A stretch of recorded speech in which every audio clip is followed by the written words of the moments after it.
Hello friends, today we will discuss Hindi films and Shakespeare's dramas. In the earlier lecture on this particular theme, we talked about some of the initial adaptations of William Shakespeare's dramas. We talked about how the colonial background in which Shakespeare was introduced in India. Apart from Shakespeare, other playwrights, other people, those who were writing about the poetry and drama, they were also introduced in India in the Indian curriculum, and because of which we find that how many of the Indians, they became acquainted with the English literature.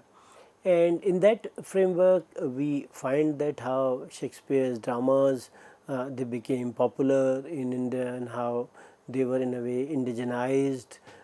They were also in a way adapted by so many filmmakers during this time, and the kind of background we also in a way talked about that before cinema, how theatre was also being used, in which we find that Shakespeare plays, they were also being staged in theatre across India.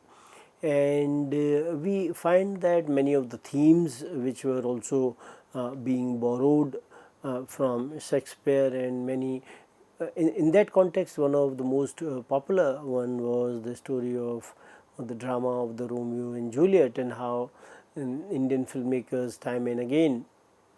in a way made many films which were dealing with this kind of a theme. But at the same time, we also have to in a way realize that how when they were making these kinds of films, they were also indigenizing them. They were using their own songs and dance sequences which were not there in many of the Shakespearean dramas. And one important concern we talked about was in the context of the fidelity, that how to the original this kind of adaptation belongs, whether it adheres to that. So scholars, they also talked from that particular framework, and we discussed those ideas in our earlier lecture. And when you talk about that how India as a that how English as a language developed in India over a period of time, where we find that due to the intervention of the colonial rulers, we find that English was introduced in India as a language, and how the Indians, they were learning English as a language, and English literature was also being introduced in India. And we find that when we talk about the kind of inspirations which were being taken from the Shakespearean plays, and how initially the Parsi theatre was also contributing in that sense, that how initially Indian filmmakers, they were borrowing from the Parsi theatre traditions. And when we talk about the Parsi theatre, the kind of adaptations which are made by them, they also played an important role in familiarizing the Indian viewers with the Shakespearean themes, and how they were in a way blending them with the indigenous performance styles and the narrative devices. And over a period of time, we find that there was an awareness through educational programs and access to the Western cinema. When it expanded, this timeless playwright seeped deep into the structure of the Indian cinema. So we find that over a period of time, such kind of changes came in the Indian society. And we also see that some of the Indian filmmakers, they also acknowledge the kind of debt which they have with regard to in a way reimagining the classic plays of Shakespeare. And we also see that before Vishal Bharadwaj, who in a way acknowledges the kind of films which he made, especially three films which are seen to be trilogy or made by Vishal Bharadwaj, and this trilogy talks about Othello, Hamlet and Macbeth, which are the three important plays of Shakespeare. And when we talk about the ideas concerning adaptation, we find that how this idea is referring to the state or the process of making changes to suit a new situation. And when you talk about the Hindi silver screen, these kinds of concepts, they are appropriated from Shakespeare's plays. They register a potent presence as well. And when you talk about the film, in the context of the film, we find that adaptation refers to the process of borrowing, adapting, or incorporating a part of a story, idea, theme, or any feature of an existing work of art into a film. So, adaptation in a way refers to various kinds of ideas, and how adaptation in a way is also borrowing, adapting, or incorporating these kinds of story, idea, or theme. So, in that sense, we find that it covers, or it has some kind of a comprehensive kind of a meaning, where a number of things they are being covered in this idea. And we find that in the cinema, for that matter, it also had its diverse narrative styles, and it has repeatedly embraced these adaptive techniques as homage and as means to enrich its storytelling traditions by integrating the Shakespearean dramaturgy with Indian cultural elements. So, when you talk about Hindi cinema, then we also realize that how Hindi cinema has not only adapted from it, it has also embraced these kinds of techniques which are there. And in that sense, both the Indian cultural elements and the Shakespearean dramaturgy, they both benefited, because so many Indians, they came to know about the kind of plays which were written by Shakespeare, and how the way they were being indigenized, the way they were being adapted for the Indian screen. It also helped the Indian audiences to come to know about them, and also in a way helped the people, those who were reading English literature in Britain and other parts of the world. So, these kinds of cultural, cross-cultural exchanges, they were also very important, and these cross-cultural exchanges were not only limited to literature, but we find that they were also going to other medias like cinema. And when you talk about Hindi films, we find that how one of the most important kind of idea which has been in a way borrowed from Shakespeare is the comedy, where confusion is created by a pair of twins in the story, and Do Duni Char of Kishore Kumar, and later Angur of Sanjeev Kumar, which was directed by Gulzar. These were the films, and later Circus again in which Ranveer Singh acted. So, these are the films which are influenced by the Shakespeare play. And there was another theme which has been borrowed, is in the framework of the forbidden romance that developed between the young individuals from the rival families. Maybe the faith or the social status is different. So, where family feud is there, which is a long standing family feud, and how the members of a boy and a girl from two different families, those who are at war, they fall in love. So, this idea is also being used in Indian cinema for a very long period of time, which has been borrowed from Shakespeare. And one which I talked about, where two sets of twins, they were being used in Do Duni Char and Angur, which were the popular films, was borrowed from the Comedy of Errors and Romeo Juliet. We have talked about earlier that how it was also being translated into various languages as well. And we also see that this story of Romeo and Juliet, how it was also in a way adapted to the Indian situation as well. And when you talk about this particular theme, then it was not only related to the socio-political context in which it was written, but we also find the themes of identity, love, and conflict. They are also very important from that point of view. And as we were talking about adaptation earlier as well, that how when you talk about adaptation, how you convert a piece of literature into a film. But we find that how both the ideas, they are loosely drawing inspiration from Shakespeare's play, as I told you earlier as well, which were the two important themes, whether that kind of a comedy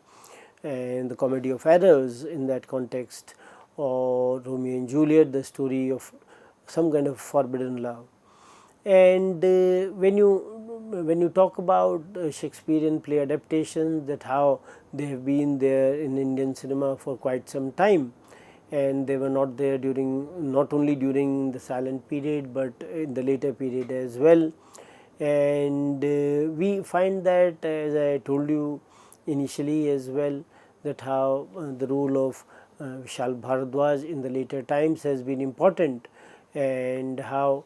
this kind of a contact is not only there in the context of only adaptations, but it goes beyond that as well. And when you talk about Vishal Bharadwaj's work, we find that how some kind of a seamless blend of the Indian socio-political context with Shakespeare's timeless themes happens in his films, and making these classics accessible and relevant to the Indian audiences. And his films are also embedded in the local cultures of the community which they are representing. So, in that sense, we find that the original essence of that particular culture remains, because the story is being told in that particular cultural idiom or context, and at the same time the kind of adaptation or borrowing which has been done from Shakespeare, that has also that is also being maintained. And we find that there are numerous kinds of examples to try and understand this kind of a situation, where we find that how Makbul, which was borrowed from Macbeth, how it showcases the lavish but unpredictable lifestyle of gangsters in Mumbai.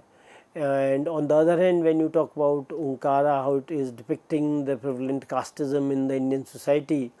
and how Heather foregrounds the volatile political conditions of Kashmir. So, all these films, though they are situating the story in the Indian scenario, but at the same time they are trying to convey the kind of the central theme of the Shakespeare's plays. And we find that sometimes critics, they have also tried to understand them in a way that we are trying to in a way oversimplify the works of Shakespeare. But we find that how Hindi cinema has in a way flourished in the crafty and surprising references to the popular Shakespearean dialogues and characters, but also in the themes and the devices such as twins separated at birth, as the case of Angur, or cross-dressing characters that has also been shown in many of the films, and how characters falling within love with the messengers and the wise fool and the tame shrew, all these kinds of devices which were there in the plays of Shakespeare, they were also being used by the Indian filmmakers to convey their stories. And we find that these kinds of tropes and character types which were being shown in the plays of Shakespeare, they were also in a way creatively indigenized over a period of time, and they were also Indianized as well, and they reflected the kind of diverse social realities which were there in the subcontinent, and at the same time they also retained the narrative essence of Shakespeare as well. So, we find that how he immersed in the very idiom of the Hindi cinema, and we can find references to Shakespeare that way in unexpected places as well. And we also find that the way these elements in Hindi cinema narratives, they exemplify a rich cultural dialogue between the Western canonical literature and the Indian popular cinema, and they in a way also were trying to reveal the dynamism and adaptability of both the cultural forms as well. And when we tend to understand them within the colonial framework, that we find that how India was under colonial rule for nearly 200 years, and English was introduced in India as a medium and as curriculum as well before it was being introduced in Britain, and how English as a language which was to be learned by the Indians. We also have to keep in mind that that English as a language was a working class language in Britain, and the elites in Britain, they used to speak French during that time, and So, English though it developed from the Anglo-Saxon languages from 11th century onwards, but it did not have that kind of it was not seen as a language of mobility, it was not seen as a language which was more standardized that way. It did not enjoy that kind of a status in the 19th century, but it was introduced in India before the way it was being introduced in the Cambridge and Oxford in that way. So, we find that how this kind of coming of English to India, and how Indians, they in a way tried to adapt the various kinds of the devices which were available to them in the framework of the English language. And we find the historical encounter of Shakespeare's works with India forms a fascinating narrative of cultural appropriation, adaptation and transformation, and he has been variously contextualized as part of the colonial curriculum, a subject for the Parsi theatre, an object of early cinematic representation as well. So, we find that this kind of a multifaceted relationship in a way exemplify the adaptation process not as mere imitation, but as a complex reworking that indigenizes the European literature within the South Asian cultural frameworks as well. So, we find that how this kind of an adaptation process, it was not mere imitation that way, and it was some kind of a reworking, and this reworking was trying to indigenize that way European literature within the South Asian cultural framework. And this South Asian cultural framework was very important in the context, because it had its own cultural tropes, and in these cultural tropes they were in a way trying to adapt the English literature in their own way. And as I told you earlier as well, that how Shakespeare was occupying a central place in the educational and the cultural policy of the British Raj in India, and the imperial administration considered his works a civilizing tool to introduce the colonized subjects to the values of the English literary canon. So, we find that this idea of civilizing the natives was there in the minds of the colonial rulers, and they felt that English as a language and English literature would definitely in a way civilize the natives when they are going to read or study in the English literature.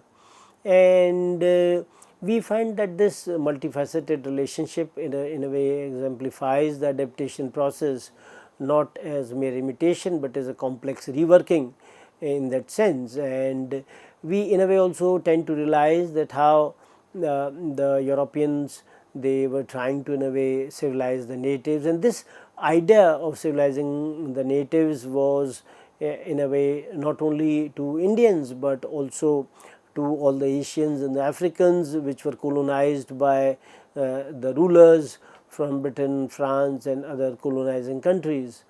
And the kind of ideas which were given by Macaulay's when he says that a single shelf of a good European library was worth the whole native literature of Asia and Arabia, India and Arabia. So, thus in a way enshrining Shakespeare as both the symbol and instrument of colonial pedagogy. So, we find that the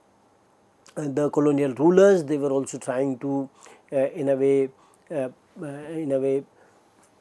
criticize or in a way disrespect the native literature or the literature of India and Arabia in such a way that their literature was not worth that way, and how this literature could be accommodated in a very single shelf of European library. So, these kinds of ideas of white man's burden, civilizing missions, they were native, they were intrinsic to the colonial rule. And we find that how when you talk about adaptations, then these kinds of adaptations also affirm the ideological motivations of the colonial education as well. And as I told you initially as well, that how the Parsi theatre was an important concern at that point of time, and over a period of time we find that various kinds of hybrid form that combined Gujarati, Urdu and Hindi dialogues with the European style staging, spectacle and drama also came. And we find that these kinds of changes, they were also linked to the question of hybridity, and this hybridity was the cultural translation as well, and the way Parsi theatre reimagined Shakespeare's plots and characters to suit the Indian sensibilities, and the way interweaved them with the local music and then the traditions and the audience expectations as well. And when you talk about that, how these kinds of hybrid performances, how they became popular, they were dealing with the didactic, religious and the entertainment needs, but at the same time they were also subtly contesting the colonial authority as well. And if you talk about various films which were made during this time, one was Dil Farosh, which was based on The Merchant of Venice, and which was also grappling with the challenges of cinematic storytelling. And we find that how scholars like Henson, they describe the Parsi performances and the autobiographies as living transcripts and oral performance in itself, highlighting the porous transition from stage to screen. And we find that how over a period of time, especially in 1930s, cinema began to displace theatre as the dominant mode of popular entertainment, and over a period of time we find that changes, they came in the entertainment sector. And we find that how the Indian films, they reimagined Shakespeare in their own way, and these and the kind of adaptations, they helped them in this particular fashion to bring about a new kind of changes.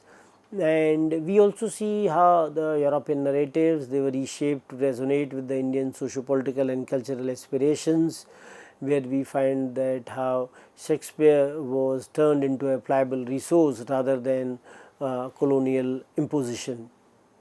And we find that when you talk about Shakespeare, scholars like Rachel Dwyer, they have emphasized that the Hindi cinema should not be understood merely as a reflection of society, but as a space of imagination that constructs collective dreams and anxieties as well. So definitely society got reflected in cinema, but at the same time some kind of an imagination was also there, and that also applies to all the cinemas of the world, that none of the cinemas, they were only reflecting the society, but they were also in a way imagining new kinds of things, where collective dreams and anxieties of the people, they also get reflected in the film. And when you talk about this imagination, then we find in this kind of an imaginary field, the ideas or the plots of Shakespeare, they found some kind of foothold in the Indian film or the Hindi film industry, the ideas of mistaken identity, tragic love, ambition and the betrayal. So they were very important in the framework of storytelling traditions. And as we have already discussed, some of the films like Dodini Char and Angur, which were based on comedy of errors, and the tragic romances like Ek Duje Ke Liye in 1981, Kayamat Se Kayamat Tak in 1988, and Goliyon Ki Ras Leela, Ram Leela in 2013. They clearly adapt the Romeo and Juliet template, as we can see, and these are some of the films which have been mentioned. We find there are so many others also which have borrowed from the template of Shakespeare in their own way. And because many of the Indian or the Hindi films, they are dealing with the question of romance and the family feud, and they in a way try to convey the ideas which are there in the plays of Shakespeare. And as I told you, that many of the filmmakers, though they have not in a way acknowledged Shakespeare, but some of them they have. And Gulzar's Angur, which was made in 1980s, we find that it also acknowledged the contribution of Shakespeare in dialogues as well as in the print. Initially when the film is shown, it in a way shows the photo of Shakespeare and in a way gives him contribution for that particular story. And even in one of the dialogues, Utpal Dutt as a character talks about the comedy of errors. He mentions from which the film was based, and Vishal Bharadwaj definitely Maqbool in 2003 and Onkara in 2006 and Heather in 2014. He in a way acknowledges the contribution of Shakespeare in the framework of what he was writing. And in the film also we see, when we realize that how Lady Macbeth, the character played by Tabu, becomes a gangster's mistress torn by guilt, and Dolly in the Onkara playing Desdemona is resituated within caste based suspicion, and Heather grapples with both the personal revenge and the state violence in that way. So, we find that how Bharadwaj fuses Shakespeare's universal theme of ambition, jealousy and grief with the particularities of the Indian cultural and political realities, and creating works that are simultaneously faithful and radically new. And we find that how the indigenization and the post-colonial resonances could also be seen, where we find that the adaptations of Shakespeare in the Hindi cinema they exemplify the Indian post-colonial negotiation with cultural authority. And scholars like Ania Lumba talk about that how Shakespeare is deeply entangled with colonial ideologies of race, religion and power. Yet in India these same plays have been indigenized into framework of caste, gender and nationalism. The retelling of Romeo and Juliet as a caste crossing love story, or Othello is a commentary on honor based violence, demonstrate how adaptation functions as both artistic expression and political intervention. So, we find that how those stories they have been indigenized in the Indian context, and how they have been retold from one's own perspective, and they have largely borrowed from Shakespeare, but them in a way they have in a way indigenized from the Indian context. So, with this I would like to end the discussion. Thank you very much.